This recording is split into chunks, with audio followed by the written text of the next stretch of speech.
Hey friends! Today we're going to be talking about how to combine the magic of cinemagraphs with the mesmerizing power of time lapses. Yeah, you heard me right. We're going to be speeding life up while living in a moment forever at the exact same time.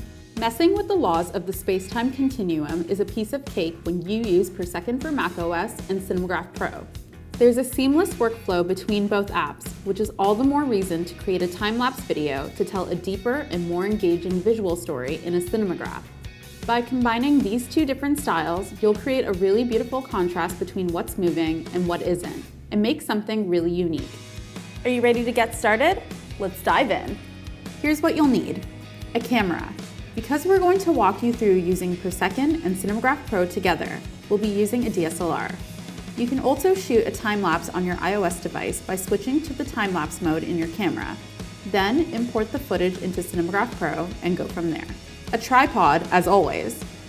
An intervalometer, which will help you capture a number of images at precise intervals. Some cameras come with the time-lapse function built right in, but this is for those that don't.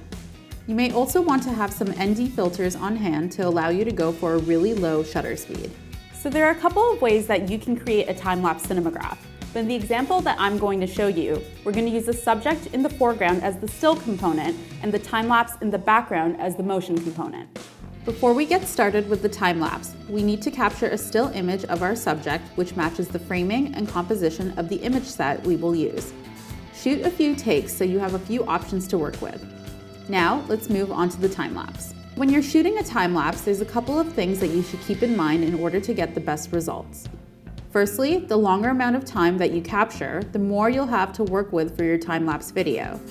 If you are able to capture for a lengthy period of time, you'll be able to communicate that passing of time more strongly. But be conscious of the motion that you're recording.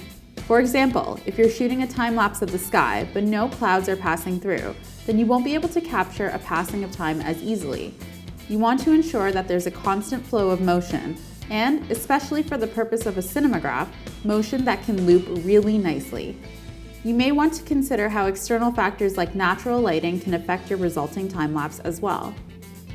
Time-lapses created with Persecond for macOS are based in image sets that can be imported into the app. Let's capture that image set. We're going to use an intervalometer so that we can capture enough images to work with. Awesome, let's start editing. Import your image set into Persecond for macOS. Simply select the in and out points and adjust the speed. When you're happy with your time-lapse, hit export and save it as an MP4 video. Now let's jump into Cinemagraph Pro for macOS. We're going to import the time-lapse video we created into the app. Then we'll import the still image that we shot before we recorded our time-lapse video and start masking to unveil the time-lapse beneath the image. You can see how the photo matches the time-lapse recording perfectly. Adjust your brush size, hardness, and opacity to blend the two components together. Make your time-lapse cinemagraph your own by using the powerful tone curve color adjustments, or even use a preset to add some style quickly. When you're happy with the result, export your complete time-lapse cinemagraph as an MP4 and upload it to your Flixel gallery. This is a stunning cinemagraph. You can see a clear contrast between what's moving and what isn't, and you've created a really cool story that both speeds up and freezes time. If you want some more inspiration, check out the Time-Lapse Gallery on Flixel.com. If you like this video or if you want to learn about other tips and tricks, let us know in the comments below.